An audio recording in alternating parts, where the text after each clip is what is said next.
டிவோர்ஸ்க்கு apply பண்ணியிருக்காங்களா? Sister நீங்க என்ன சொல்றீங்க? உங்களுக்கு விஷயம் நல்லா தெரியுமா? தெரியும் சார். சரி, இப்போ அவன் எங்க இருக்கான்? அவன் வெண்ணிலா வீட்டில் இருக்கான். வெண்ணிலா வீட்டில் இருக்கானா? அப்போ வெண்ணிலா எங்க இருக்கா? அவ சென்னைக்கு அவுட்டர்ல இருக்கா. என்ன சொல்ற உமா? நான் தான் எம்கேவை வெண்ணிலா வீட்டில் கொண்டு போய் விட்டுட்டு வந்தேன் நேத்து. ஏன், என்னாச்சு?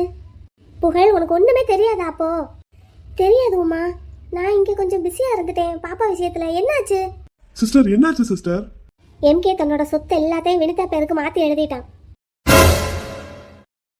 உமா, எம்கே என்ன சொல்றான்னா வினிதா அவனை பிளான் போட்டு கல்யாணம் பண்ணியிருக்காளாம் அவனோட சொத்துக்காக. எது? அதுக்காக இவனும் அவ கேட்ட உடனே எல்லாத்தையும் எழுதி கொடுப்பானா? இல்ல புகழ், இந்த 15 நாள்ல அவ எம்கேவை ரொம்ப டார்ச்சர் பண்ணியிருக்கா. ரொம்ப வருஷமா அவ பிளான் போட்டு இந்த வேலையை பண்ணியிருக்கா. என் மாப்பிள்ள சொன்னது சரியா போச்சு. எனக்கு என்ன நடந்ததோ, எனக்கு என்ன பண்ணாங்களோ அதையே தான் இப்ப எம்கேவுக்கும் பண்ணியிருக்காங்க. என்னங்க? நான் எப்படி ஏமாந்தனோ அதே மாதிரியே தான் எம்கேவும் ஏமாந்துருக்கான். இப்படி எல்லாம் நடந்தாலும் நடந்துரும்னு சொல்லி தான் மாப்பிள்ள எம்கே கிட்ட இந்த கல்யாணம் வேண்டாம் வேண்டாம்னு சொல்லிட்டு இருந்தான். ஆனா இவ்வளவு பட்டும் நான் கூட என் தங்கச்சியை கொஞ்சம் நம்பினேன். சிஸ்டர், உங்களுக்கு எம்கே அனுப்பின கொரியர்ல என்னென்ன இருக்குன்னீங்க? அவங்க 2 பேரும் டிவோர்ஸ்க்கு அப்ளை பண்ணியிருக்காங்கல்ல சார், அதோட ஒரு காப்பி இருக்கு. 2 பேரும் சேர்ந்து சைன் போட்ட மாதிரியா? ஆமா. அதை எதுக்கு கொரியர் அனுப்பியிருக்கான்னு தெரியலையே உங்களுக்கு. அப்புறம் அவனோட சர்டிபிகேட்ஸ் எல்லாம் இருக்கு. சரி. அது போக ஒரு ஃபைல் இருக்கு. உமா, இந்த விஷயம் எம்கேவோட அண்ணனுக்கு தெரியுமா? ஆஹா, தெரியாது. எம்கே தான் அண்ணன்கிட்ட இந்த விஷயத்த சொல்லக்கூடாதுன்னு தான் என்கிட்ட சொல்லியிருக்கான். ஆனா எனக்கும் அவரோட நம்பரும் தெரியல. ஏங்க, நேத்து எனக்கு கேஎஸ் சார் கால் பண்ணாரு. கால் பண்ணானா? என்ன சொன்னான்? இல்ல, கால் பண்ணி சும்மா கேஷுவலா பேசுற மாதிரி தான் பேசினாரு. அப்புறம் நீங்க என் தம்பி வீட்டுக்கு போனீங்களா, பாத்தீங்களா, அப்படி இப்படின்னு நார்மலா தான் கேட்டாரு. அப்படின்னா அவனுக்கு இந்த பிரச்சனை தெரிஞ்சிருக்கு. உனக்கும் அது தெரிஞ்சிருக்கா தெரியலையான்னு செக் பண்ணி இருந்திருப்பான். நீ கேஷுவலா பேசுனதும் உனக்கு அந்த பிரச்சனையை பத்தி எதுவும் தெரியலன்னு அப்படியே விட்டு இருந்திருப்பான் உங்ககிட்டயும் சொல்லாம. இருக்குங்க. சரி, கிளம்பு. உடனே போய் அவளை என்ன எதுன்னு கேட்டு வருவோம். அதுக்கு முன்னாடி இந்த விஷயத்த கேஎஸ் சார் கிட்ட சொல்ல வேண்டாமா? அவனுக்கு தான் இந்த விஷயத்தை பத்தி தெரிஞ்சிருக்கேன். அது இல்லங்க, எம்கே கொரியர் அனுப்பி இருக்கிற விஷயத்தை பத்தி. முதல்ல வா, நேர்ல போய் என்ன எதுன்னு பாத்துட்டு வருவோம். இவளை இப்படியே விட்டா ஆகாது. அப்படின்னு நீங்க வராதீங்க, நானும் உமாவும் போயிட்டு வரோம். ஏன் ஏன் நான் வரக்கூடாது? அவ ஏன் தங்கச்சி தானே. நல்ல செகுல்லையே 4 விட்டு என்னன்னு கேக்குறேன். வா. இல்லங்க, நீங்க இருங்க, நாங்க 2 பேரும் போயிட்டு வரோம். நீங்க 2 பேரும் எந்த உரிமையில அங்க போய் நிப்பீங்க? எம்கே இருந்தா அவன் ஃப்ரெண்டுங்கிற உரிமையில நீங்க அங்க போகலாம். இப்ப அவனும் அங்க இல்ல. ஆனா நான் அவ என் தங்கச்சிங்கிற உரிமையில போய் கேட்பேன். இல்லங்க, எதுவும் அடிச்சிடாதீங்க. எனக்கு இருக்கிற கோபத்துக்கு அவளை கொன்னாலும் தப்பு இல்ல. எதுக்கு? அதையும் அவ தனக்கு சாதகமா பயன்படுத்திக்கிறதுக்கா? கண்டிப்பா செய்வா. ஏன்னா எம்கேவையே அவ தன்னை அடிக்க வச்சிருக்கா. இன்னொன்னு தெரியுமா புகழ்? என்ன? வெண்ணிலாவை இவங்களே வீட்டை விட்டு அனுப்பிட்டு அவ ஏதோ நகையெல்லாம் திருடிட்டு போயிட்ட மாதிரி பழி சுமத்தி இருக்காங்க. என்ன அநியாயம் இதெல்லாம்! அது மட்டும் இல்லாம இன்னும் நிறைய பேசியிருக்கா. எதையும் கேட்க முடியாம தான் எம்கே சொத்தெல்லாம் எழுதி கொடுத்துட்டு வந்திருக்கான். என்ன நடந்திருந்தாலும் இந்த இடியட் எதுக்காக சொத்தெல்லாம் எழுதி கொடுக்கணும்? என்ன 1 ரூபா 2 ரூபாயா? இதெல்லாமே அவன் கஷ்டப்பட்டு சம்பாதிச்ச சொத்து. இதுக்காக அவன் எத்தனை வருஷம் டே அண்ட் நைட் தூங்காம வேலை பார்த்திருக்கான்னு எனக்கு தானே தெரியும். சரி புகழ், நீ கொஞ்சம் அவசரப்படாம ஆத்திரப்படாம இரு. ஏன்னா நம்ம எவ்வளவு கோவப்படுறோமோ எவ்வளவு அவசரப்படுறோமோ அது எல்லாமே வினிதாவுக்கு தான் சாதகமா முடியும். அவ அப்படித்தான் எம்கேவை வச்சு பிளே பண்ணியிருக்கா. நம்மளும் அதே தப்ப பண்ணிடக்கூடாது. சரி, இப்ப என்ன செய்யலாங்கிற? முதல்ல யாராவது ஒருத்தர் அங்க போய் என்ன நிலவரம்னு தெரிஞ்சுக்கிட்டு வரலாம். அதுக்கு அந்த அண்ணன் தான் சரியா வருவாரு. எம்கே ஃப்ரெண்ட்ஸ்னு சொல்லி நம்ம பொண்ணுங்க போனா மறுபடியும் வினிதா ஏதாவது பிளே பண்ண சான்ஸ் இருக்கு. ஆனா அவரு வீட்டுக்காரரு உரிமைப்பட்டவர், வினிதாவோட அண்ணே. அதனால அவர் போகலாம். அதான் கரெக்ட். நான் போயிட்டு வரேன். சரி, கொஞ்சம் அவசரப்படாம என்ன ஏதுன்னு பேசுங்க, அடிச்சிடாதீங்க. நான் பாத்துக்கிறேன், நீ பாப்பாவை பாத்துக்கோ. சார், இந்த ஃபைல் இது இப்போதைக்கு இங்கேயே இருக்கட்டும். யாருக்கும் தெரியக்கூடாதுன்னு தானே அவன் பிரைவேட்டா உங்களுக்கு இதை கொரியர் அனுப்பியிருக்கான். பத்திரமா வச்சிருங்க. அவன் ஏதோ பிளான் பண்ணி தான் இதை உங்களுக்கு அனுப்பியிருக்கான். அவனோட பிளான் என்னன்னு தெரியாம நான் பாட்டுக்கு இதை அங்க எடுத்துட்டு போறது சரியில்லை. இது இங்கேயே பத்திரமா இருக்கட்டும். Okay sir. சரி இருங்க, நான் வரேன்.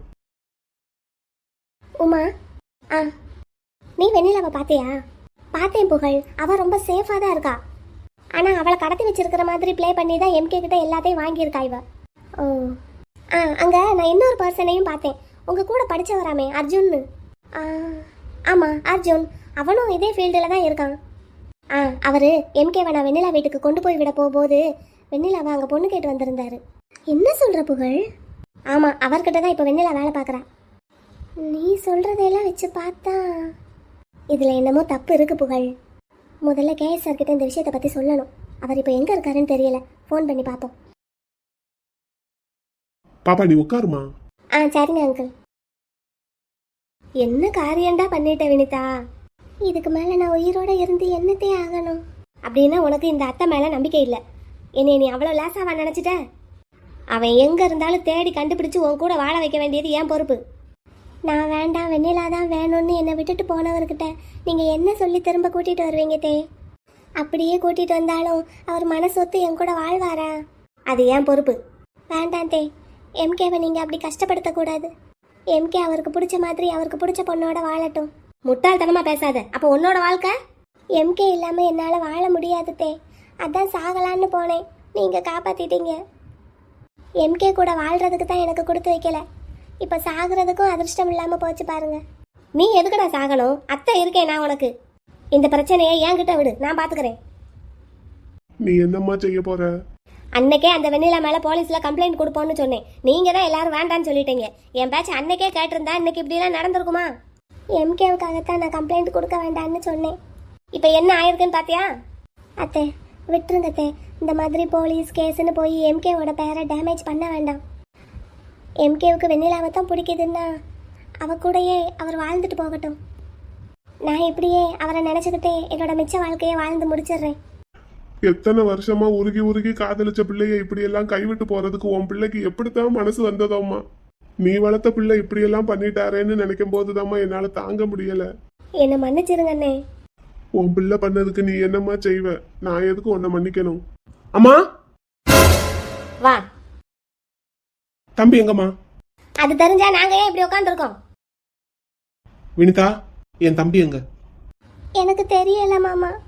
கேக்குற கேள்விக்கு மட்டும் பதில் சொல்லுங்க. தேவையில்லாம ஏதாவது பேசுனீங்கன்னா என்ன செய்வேன்னு தெரியாது. அவளை எதுக்குடா மிரட்டுற? சரி, என்ன நடந்தது? இதுக்கு மேல என்ன நடக்கணும்? உன் தம்பி நான் அந்த பொண்ணை தான் லவ் பண்றேன், என் மனசு முழுக்க அவ தான் இருக்கா, என் காதல் அவளுக்கு தான் சொந்தம்னு இந்த பிள்ளை கிட்ட சொல்லிட்டு கிளம்பிட்டானா அவளை தேடி. அதான் எங்க போயிருக்கான்னு கேட்டேன். அது எனக்கு எப்படி தெரியும்? அவ எங்க போனாலோ? சரி, மணி என்ன எங்க? அவர் எங்க இங்க இருக்காரு? இங்க தானே இருந்தாரு. எங்க போனாரு? அவர் லீவ்ல போயிருக்காரு மாமா. அது லீவ்ல போயிருக்காரு. எப்போ போனாரு? கல்யாணம் முடிஞ்ச மறுநாளே கிளம்பிட்டாரு. இத்தனை நாள் அவருக்கு யார் லீவு கொடுத்தது? நான் தான் லீவ் கொடுத்தேன். ஏன்? எதுக்கு இத்தனை நாள் லீவு கொடுத்து அனுப்புனீங்க? சரி, தம்பியோட போன் எங்க? நாட் ரீச்சபிள்னே வருது. டேய், இங்க என்ன நடந்துகிட்டு இருக்கு? நீ என்ன கேட்டுட்டு இருக்க அவகிட்ட? மணி என்ன எங்க தம்பி கிட்ட வேலைக்கு சேர்ந்து எத்தனை வருஷம் ஆகுது? இத்தனை வருஷத்துல இத்தனை நாள் அவர் என்னைக்காவது லீவ் போட்டிருக்காரா? உன் மனசுல என்ன பெரிய சிபிஐ ஆபீசர் நினைப்பா? என்ன நடந்துகிட்டு இருக்கு? நீ என்ன விசாரிச்சுக்கிட்டு இருக்க? முதல்ல உன் தம்பி எங்க இருக்கான்னு தேடி கண்டுபிடிச்சு கூட்டிட்டு வா போ. அம்மா, என்ன நடந்தது ஏது நடந்ததுன்னு கொஞ்சமாவது யோசிச்சு விசாரிக்க விடுங்க. இவங்க சொல்றத மட்டுமே நம்பாதீங்க. அப்படி இவங்க சொல்றத மட்டுமே நம்பி உங்க பிள்ளைய, நீங்க பெத்த பிள்ளைய தப்பு பண்ணியிருப்பான்னு நினைச்சு சந்தேகப்படாதீங்க. இந்த பிள்ளை நேத்து தூக்குல தொங்க போயிருச்சு. கடைசி நேரத்துல பார்த்து காப்பாத்தணும். கட்டுன தாலியோட ஈரம் காயறதுக்கு முன்னாடி உன் தம்பி இந்த பிள்ளைய கைவிட்டுட்டு போயிருக்கான். அவனை என்ன ஏதுன்னு பார்த்து கேட்கறத விட்டு போட்டு நீ இங்கே சந்தேகப்பட்டுக்கிட்டு இருக்க. அறிவு இருக்கா உனக்கு கொஞ்சமாவது? இல்ல இருந்தாதான் இப்படி பண்ணுவியா? முதல்ல அவன் அப்படியெல்லாம் பண்றவனான்னு நீங்க கொஞ்சமாவது யோசிக்க வேண்டாமா? இந்த பண்ணியிருக்கான்ல. இங்க இருந்து பாத்தீங்களா? இவங்க சொல்றத வச்சு தானே அப்படியெல்லாம் நம்பி இருக்கீங்க. தான் மேலையும் தான் கட்டி காத்து வச்சிருக்கிற கௌரவத்து மேலையும் ஒரு சின்ன டேமேஜ் கூட வரக்கூடாதுன்னு நினைக்கிறவன் என் தம்பி. அவன் எப்படி இப்படி பண்ணுவான்? இல்ல அப்படியெல்லாம் பண்ணினாதான் இவங்க சும்மா விட்டுருவாங்களா? நீ இவங்களை குத்தம் கண்டுபிடிக்கணுங்கிற நினைப்புலதான் அங்க இருந்து இங்க கிளம்பி வந்திருக்கே தவிர உன் தம்பியை கண்டுபிடிச்சு இங்க கொண்டு வந்து சேர்க்கணுங்கிற நினைப்பு உனக்கு இல்ல. அவன் எங்க இருக்கான்னு இவங்களுக்கு நல்லா தெரியும். இவங்களை சொல்ல சொல்லுங்க, என் தம்பி எங்க இருக்கான்னு. எங்க இருக்காருன்னு தெரிஞ்சிருந்தா நானே அவர் பின்னாடி போயிருப்பேனே. கேட்டுக்கோ. என்னத்த கேட்க? நீங்க கேளுங்க. இதெல்லாம் கேட்கறதுக்கு நான் தயாரா இல்ல. ஆரம்பத்துல இருந்தே சொல்லிட்டு இருக்கேன், இந்த குடும்பமே வேண்டாம், இந்த குடும்பத்தோட சகவாசமும் வேண்டான்னு. உங்ககிட்டயும் சொன்னேன், அவங்ககிட்டயும் சொன்னேன். ரெண்டு பேருமே கேட்கல. இப்ப என்ன ஆயிருக்குன்னு பாருங்க. ஏன் நீ திரும்ப திரும்ப இவங்க மேலேயே குத்தம் சொல்லிக்கிட்டு இருக்க? தப்பு பண்ணது அவன். சரி, அவன் தப்பு பண்ணியிருக்கானே இருக்கட்டும். அவன் இப்ப எங்க? இவ்வளவு படிச்சவனுக்கு தாலி கட்டின பொண்டாட்டியை விட்டுட்டு இன்னொரு பொண்ணு பின்னாடி போறது தப்புன்னு தெரியாதா? அது எப்படி அப்படி இல்லீகலா போயிருப்பான் அவன்?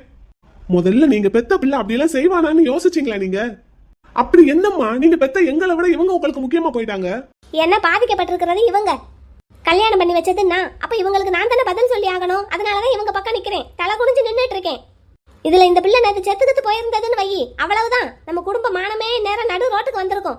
இப்ப நான் ஆதரவா இருக்க வேண்டியது என் அண்ணனுக்கும் என் அண்ணன் பெத்த பொண்ணுக்கும் தான். இப்படியே இவங்களை நம்பி நம்பி ஏமாந்துகிட்டு இருங்க, ஒரு நாளைக்கு நல்லா அனுபவிப்பீங்க. நான் ஏற்கனவே நிறைய அனுபவிச்சவ தான், இப்பவும் அதைத்தான் அனுபவிச்சுக்கிட்டு இருக்கேன். இதுக்கு மேலேயுமா ஏதாவது வந்துற போது போட. முதல்ல உன் தம்பி எங்க இருக்கான்னு தேடி கூட்டிட்டு வா போ. போறேன், அவன் எங்க இருந்தாலும் தேடி கண்டுபிடிச்சு கூட்டிட்டு வரேன். போ, அதை செய் முதல்ல.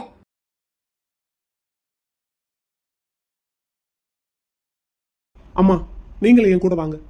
எதுக்கு? இவன் என் பேரை கடுத்துட்டு எங்கேயாவது போய் நிற்பான். இவனை தேடி கண்டுபிடிக்கிறதுக்கு நானும் உன் கூட ஊர் ஊரா அலையணுமா? அம்மா சொல்றத கேளுங்க, என் கூட வாங்க. அதெல்லாம் முடியாது. நான் என் மருமக கூட தான் இருப்பேன். இப்போ நான் அவ கூட துணைக்கு இருந்து ஆகணும். நீ கிளம்பு, போய் நான் சொன்ன வேலையை செஞ்சுட்டு வந்து நில்லு போ. உங்களை திருத்தவே முடியாதுமா, பட்டாதான் உங்களுக்கெல்லாம் புரியும். உன்னை பெத்தவனா? எனக்கே நீ அட்வைஸ் பண்றியா? போய் நான் சொன்ன வேலையை செய்ய போ.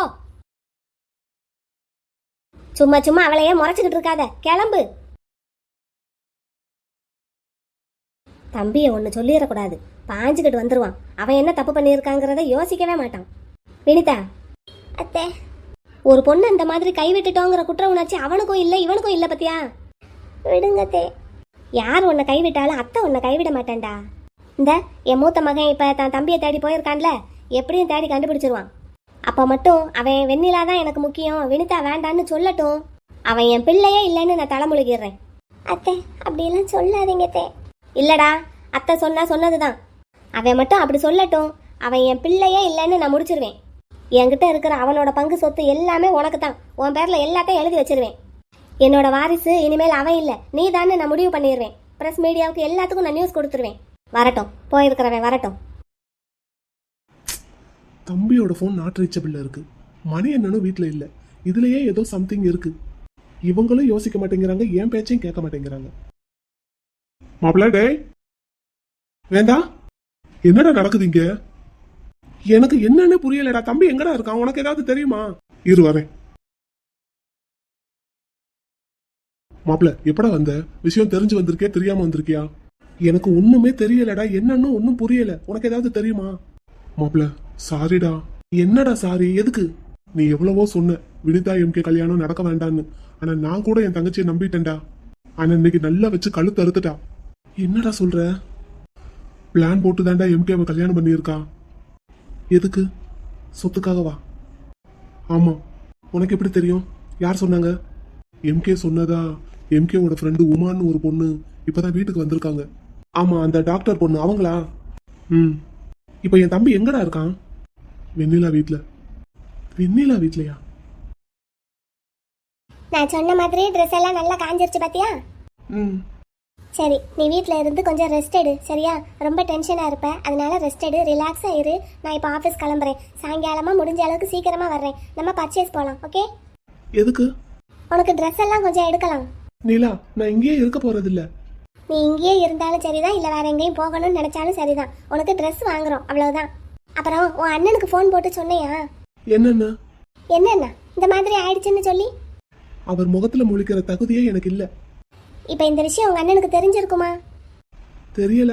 அப்படியே தெரிஞ்சிருந்தாலும் என்ன தேடி அவர் வரமாட்டாரு. ஏன் ஏன் அப்படி சொல்ற?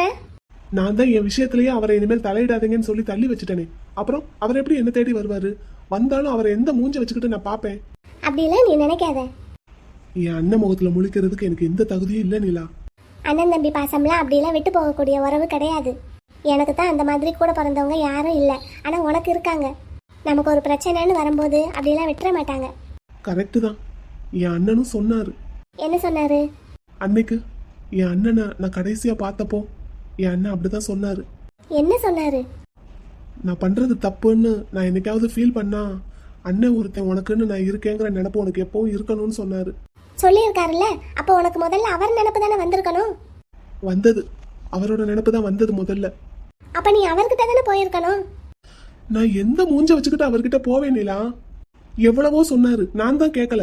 இப்ப அவர் சொன்ன மாதிரியே நடந்துருச்சு பாத்தியா? இப்ப நான் அவர் முன்னாடி போய் நின்னேன்னு வையேன், அதை விட ஒரு அவமானம் எனக்கு வேற எதுவுமே கிடையாது. நீ எதுக்கு அப்படி நினைக்கிற? வேற எப்படி நினைக்க சொல்ற என்ன?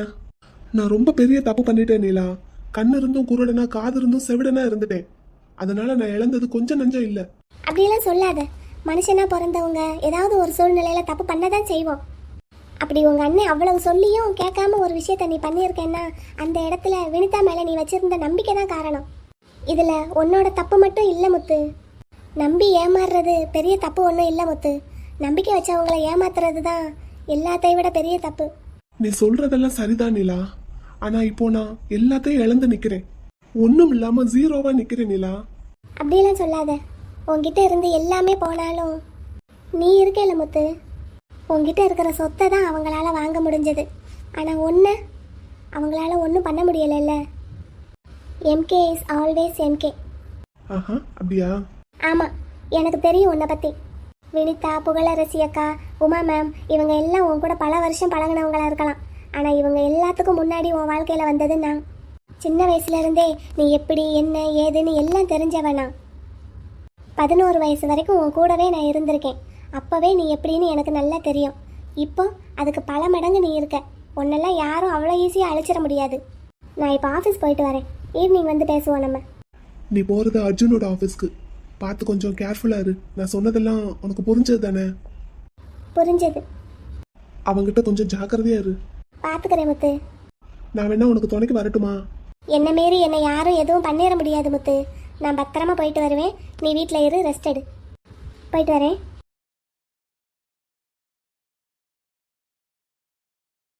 நான் இங்கே எங்கள் அம்மாவுக்கும் எனக்கும் கொஞ்சம் சண்டை ஆயிடுச்சு அரசி. அதில் தான் உங்கள் ஃபோனை அட்டன் பண்ணாமல் விட்டுட்டேன். சரிங்க சார். இப்போ வேந்தன் அங்கே வந்திருக்காருல, எல்லாம் சொன்னாரா? சொன்னான். சரிங்க சார். இப்போ நீங்கள் எங்கே போய்கிட்டு இருக்கீங்க? காஞ்சிபுரம் மாவட்டத்துக்கு தான் போய்கிட்டு இருக்கோம். நீங்கள் உமா கிட்ட சொல்லி அந்த அட்ரஸை மட்டும் கொஞ்சம் ஷேர் பண்ண சொல்லுங்களேன். இந்த பண்ணி விடுறோம் சார். சார், எம்கே அனுப்பின கொரியர். தம்பி இல்லாமல் அதை மட்டும் காட்டினா எங்கள் அம்மா நம்புவாங்களா என்னன்னு எனக்கு தெரியல. மேலும் அதுக்கெல்லாம் இப்போ நேரம் இல்லை. முதல்ல தம்பியை போய் கூட்டிகிட்டு வரணும். அதுவும் சரிதான் சார். இவ்வளவு பண்ண வினிதா கண்டிப்பாக அதுக்கும் ஏதாவது ஒரு பொய் சொல்லி வச்சிருப்பா. வெண்ணிலா நம்பர் உங்ககிட்ட இருக்காமா? கால் பண்ணி பார்த்தீங்களா? அதுவும் நாட் ரீச்சபிள் தான் சார் வருது. மேபி புது ஃபோன் புது சிம் மாற்றிருப்பாங்கன்னு நினைக்கிறேன். இருக்கலாம். எல்லாமே பிளான் தான் சார். அப்படித்தான் தெரியுது. இப்போ எம்கே வெண்ணிலா 2 பேரும் இங்கே வந்தாகணும் சார்.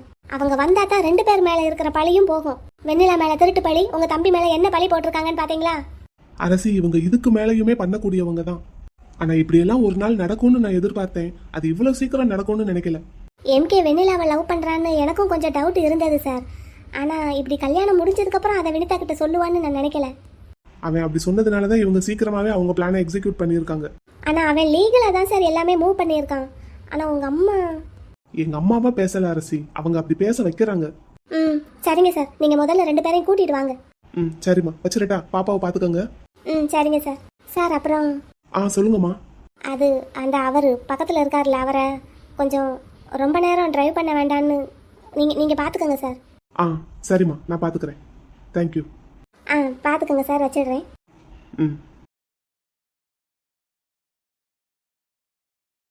டேய் வேந்தா. மாப்ள, காரை கொஞ்சம் ஓரமா நிறுத்து, நான் ஓட்டுறேன். சும்மா இரு. விடிய விடிய டிராவல் பண்ணிட்டு வந்திருக்க, நான் ஓட்டுறேன். சொல்றத கேளுடா. அப்படி ஓரமா நிறுத்து, என்கிட்ட கொடு. கொஞ்சம் தூரம் ஓட்டுறேன்டா, அப்புறம் நீ ஓட்டு. எவனாவது ஒருத்தனாச்சும் நான் சொல்றத கேட்கறானான்னு பாரு. என்ன அங்க பார்த்து ஓட்டு. மாப்ள, இங்க பைபாஸ்ல ஒரு நல்ல ரெஸ்டாரண்ட் இருக்குடா. அங்க நிறுத்தி ஒரு டீ குடிப்போம். குடிச்சிட்டு அதுக்கப்புறம் நீ ஓட்டு. நான் வெளியில டீ எல்லாம் குடிக்க மாட்டேன். நீ குடிக்காம போ, எனக்கு வேணும். டேய், இப்ப இங்க என்ன நிலைமை போய்கிட்டு இருக்கு? இப்போ உனக்கு உடனே டீ குடிக்கணும்னு அவசியமா? கண்டிப்பா குடிச்சாகணும். வாயெல்லாம் உப்பு கரைக்குது. ஏன்டா உப்பள்ளி வாயில போட்டியா என்ன? நான் போடுறேன். நீ எனக்கு ஒருத்தைய கட்டி வச்சிருக்கேல, அவ போட்டா. எது? கேசரியில உப்பள்ளி போட்டு எனக்கு சாப்பிட கொடுத்துட்டா. அதை வாயில வச்சுக்கிட்டு மெல்லவும் முடியாம துப்பவும் முடியாம நான் முழிச்சுக்கிட்டு இருக்கிற நேரத்துலதான் அந்த உமா பொண்ணு வந்துச்சு. அந்த பொண்ணு சொன்னதை கேட்டதும் அதிர்ச்சியில நான் என்ன அறியாம அந்த உப்பு சரிய கேசரிய முழுங்கிட்டேன். அப்புறம் அவசர அவசரமா உடனே கிளம்பியும் வந்துட்டேன். தண்ணி கூட குடிக்கல. டீ குடிக்கிறனோ இல்லையோ, அட்லீஸ்ட் அந்த ரெஸ்டாரண்ட்ல நிறுத்தி ஒரு வாட்டர் பாட்டிலாவது வாங்கி நான் குடிக்கணும் முதல்ல. என்னடா மாப்ள, ஒண்ணுமே பேச மாட்டேங்கிற? ஓட்டு, ரோட்டை பார்த்து ஓட்டு. My come in sir. கமின். வா வெண்ணிலா. என்ன வரும்போதே ரொம்ப கோவமா வர்ற? நீங்க என்கிட்ட கொடுத்த டாக்குமெண்ட்ஸ் எல்லாம் உங்ககிட்ட ஹேண்ட் ஓவர் பண்ணணும்னு கொண்டு வந்திருக்கேன் சார். நான் இன்னையோட ரிசைன் பண்ணிக்கிறேன். ஏன்? உன்னை பிளான் பண்ணி தான் நான் சேவ் பண்ணி என் கஸ்டடியில வச்சு உனக்கு என்னோட ஆஃபீஸ்லயே வேலை போட்டு கொடுத்துருக்கேன்னு எம்கே கண்டுபிடிச்சிட்டானா என்ன? சார் கண்டுபிடிச்சிருப்பான். அதனாலதான் அவன் எம்கே உடனே உன்கிட்டயும் ஷேர் பண்ணி இருந்திருப்பான். ஏன்னா உன் வீட்டில் தானே இருக்கான். நீயும் உடனே என்கிட்ட வந்து ரிசைன் பண்ணிக்கிறேன்னு சொல்ற. கரெக்டா? ஆனா நீங்க இப்படி எல்லாம் பண்ணியிருப்பீங்கன்னு நான் நினைச்சு கூட பார்க்கல சார். உங்களை ரொம்ப நல்லவருன்னு நினைச்சேன். அப்படித்தானே நினைக்கணும். அதானே என்னோட பிளான். ஓகே சார், ரொம்ப தேங்க்ஸ். நான் ரிசைன் பண்ணிக்கிறேன். வெண்ணிலா, அவன் எம்கேன்னா நான் அர்ஜுன். அவனுக்கு கொஞ்சமும் சளைச்சவன் இல்லை. உன்னை அப்படியெல்லாம் ஈஸியா இங்க இருந்து போக விட்டுருவானா என்ன? உனக்கு ஞாபகம் இருக்கா? இங்க வேலையில சேர்றதுக்கு முன்னாடி நீ நிறைய பேப்பர்ஸ்ல சைன் பண்ண. ஆமா. அதெல்லாம் என்னன்னு நான் சொன்னேன்? அக்ரிமெண்ட் பேப்பர்னு சொன்னீங்க. நீ என்னோட அஃபிஷியல் செக்ரட்டரி. இந்த கம்பெனியோட அஃபிஷியல் டீடைல்ஸ் எல்லாம் நீ தான் ஹேண்டில் பண்ணிட்டு இருக்க. என்ன இந்த 15 நாளா நீ அதை தானே பண்ணிக்கிட்டு இருக்க? Yes sir. அந்த மாதிரியான ரெஸ்பான்சிபிலிட்டியான ஜாப்க்கு சும்மாலாம் யாரும் வேலைக்கு எடுத்துட மாட்டாங்க வெண்ணிலா. அதுவும் இந்த அர்ஜுன் சும்மா எடுப்பானா? இன்னும் 5 வருஷத்துக்கு நீ என்னை விட்டு, ஐ மீன் என்னோட ஆஃபீஸை விட்டு எங்கேயும் மூவ் பண்ண முடியாது, பண்ணவும் விட மாட்டேன். என் கூட தான் நீ இருந்தாகணும் வெண்ணிலா. நான் ஸ்கெட்ச் போட்டது எம்கேவுக்கு மட்டும் இல்லை, உனக்கும் சேர்த்து தான்.